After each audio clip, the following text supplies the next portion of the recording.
Today, let's start with the chapter called determinant. It is also a part of linear algebra. Now breaking. How to break a determinant? Determinant is looking like that. Suppose A, B, C, D. If A, B, C, D is there, then its value will be, you have to multiply this into this, that is A into D, minus this into this. That is written over here. It is 2 by 2 determinants. If it is 3 by 3 determinants, then the breaking will be, first you have to take this element. Then you have to reject this row and this column. After that you multiply this into this minus this into this. That is EI minus HF. Minus. The first one is plus, after that minus. Why it is plus, minus, I'll explain later. But first it is plus, then it is minus. Then minus you take after that this element. When you will take this element, this column and this row will be eliminated. Then D into I minus F into G. That is the second element. After that you take this one. When you will take this one, then you write C. After that this column and this row will be eliminated. Then D into H minus E into G. This is the breaking method of determinant. Now let's come to the properties of the determinant. Properties, criteria, together I am writing. Means properties means determinant must be square. Means determinant must be, it may be 2 by 2, it may be 3 by 3. That means determinant must be square. The second point is, it is represented within the mod symbol. Third point is, it has a definite value. It has a definite value. Next, if any two rows or columns are identical, then the value of the determinant will be 0. Suppose I am giving one example. Suppose it is given 1, 2, 3, 2, 4, 6 and again 1, 2, 3. That means what? This row and this row are identical, so the value will be 0. Or else I am writing 791 243. Here this column and this column are identical, then the value will be, directly you can put 0.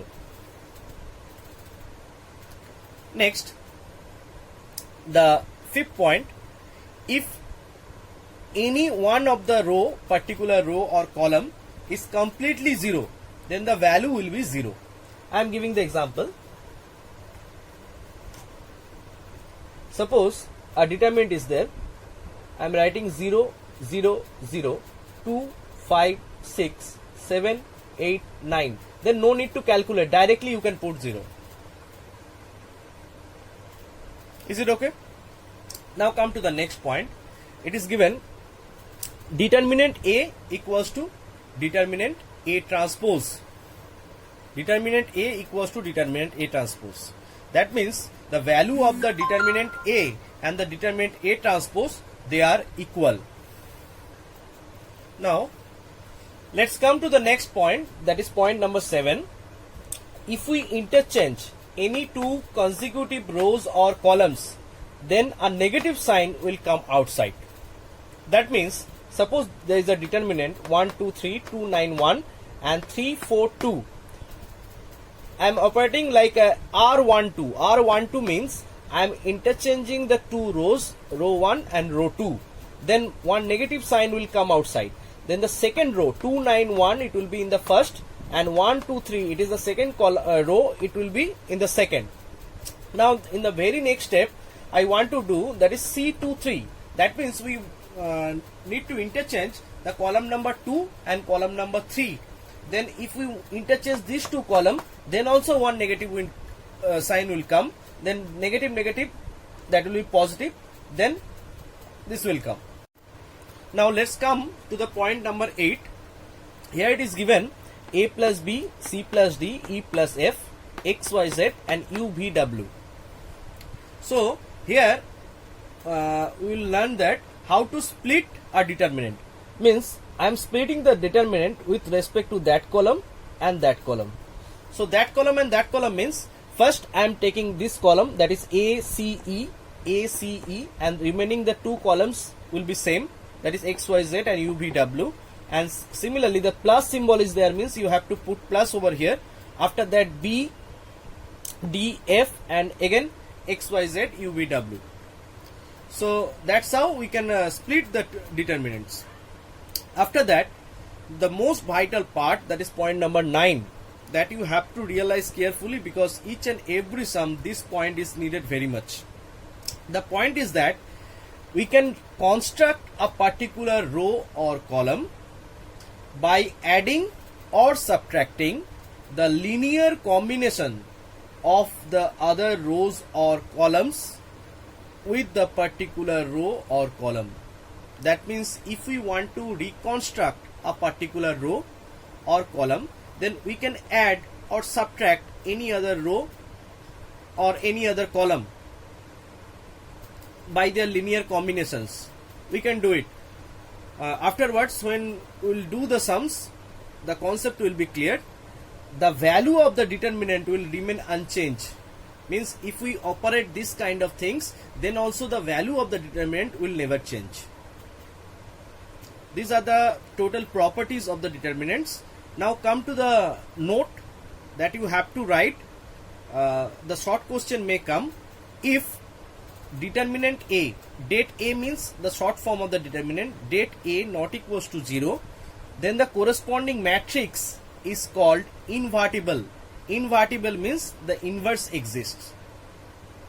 That means in a question, if it is given, show that the inverse exists, that means first thing you have to show the determinant not equals to 0. And similarly, in the second step, it is given if determinant A not equals to 0, it is also called, that means the matrix, the corresponding matrix is also called a non-singular matrix. Otherwise singular. Otherwise singular means if determinant A equals to 0, then it is called singular matrix. This is the total notes on determinant. Now we will do the sums based on these properties. Now let's do one illustration, that is find the value of a 3 by 3 determinant, that is 1 4 minus 3, then minus 4 1 2, then 3 minus 2 1. Then how to break? First you take the first element, that is 1. When you will take 1, then this row and this column will be eliminated. Then 1 into 1 minus 2 into minus 2, that is written over here. Then you take the second element. The first one is plus, after that the second one is minus. So minus 4. Sorry. So minus 4, then this row and this column will be eliminated. Then minus 4 into 1 and 2 into 3, that is 6. And similarly, when you will take the third point, that is minus 3, then this column and this row will be eliminated. Then minus 4 into minus 2, that is 8 minus 3. 3 into 1 means 3. Now come to the next example, that is prove that without expanding. Without expanding means we cannot apply this rule. We cannot means do directly. We have to apply the properties of the determinant and we have to show that. So the first sum is 2 3 4 3 4 5 and 4 5 6 equals to 0, that you have to show. And the second one is ABC XYZ PQR, that will be XYZ PQR ABC. And the third one is YBQ XAP and ZCR, that we have to show. Now come to the first sum. It is given 2 3 4 3 4 5 and 4 5 6. By rule number 9, that is properties number 9, we can reconstruct a particular row or particular column by adding or subtracting the other rows or columns in their linear combinations. Suppose here we are doing R3 dashed. R3 dashed means we are preparing a new R3, a new row 3. What is looking like? It's looking like R3 minus R2. That means that is R3, that is R2, that we have to subtract and you have to write in the third row. That is 4 minus 3, 1, 5 minus 4, 1, 6 minus 5, 1. In the similar fashion, what I am doing, that is R2 dashed equals to R2 minus R1. R2 dashed equals to R2 minus R1 means same process. 3 minus 2, that is 1, 4 minus 3, that is 1, 5 minus 4, that is 1. So that is 1, 1, 1 and 1, 1, 1. You are having one property, that is if the two rows, any two rows or columns be identical, then the value will be 0. Then here the two rows are equal or identical, then the value will be 0. So it is proved. Without breaking, we have proved. Now come to the next point. That is, we have to show first part equals to second part equals to third part. Now the first part, clearly you can see that XYZ, it is in the middle in the first part, but in the second part it is in the top. So we need to interchange the two rows, that is R12, row number 1 and row number 2, we need to interchange. If we interchange the two rows, one negative sign will come outside, then that will come. After that, you can see the here ABC, it is in the middle and PQR, it is in the bottom. Then, but in the proof, PQR in the above and ABC in the below. So we need to interchange these two rows also. Then we are doing R23, R23, then XYZ, PQR and ABC. One minus will come, that minus and that minus. If you multiply them, you will get plus symbol, so no need to put that one. So XYZ, PQR and ABC, that is the second part. It is proved. Now come to the third point. How to prove the third one? Now let us start with the second part, that is XYZ, PQR and ABC. Taking transpose. Why I am taking transpose? Because the component of XYZ, it is row wise, but in the third part it is column wise. So we need to interchange the rows and columns. That means taking transpose.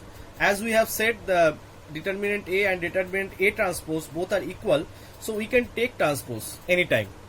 So XYZ, it is in the first column, PQR, it is in the second column, and ABC, it is in the third column. Now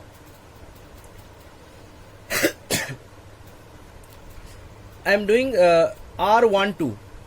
R12 means row number 1 and row number 2, it is interchanged and it is looking like that.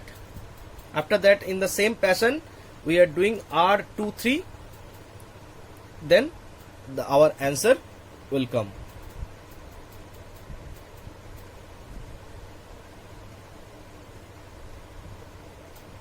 Now we will do the many more sums in the next video. Thank you.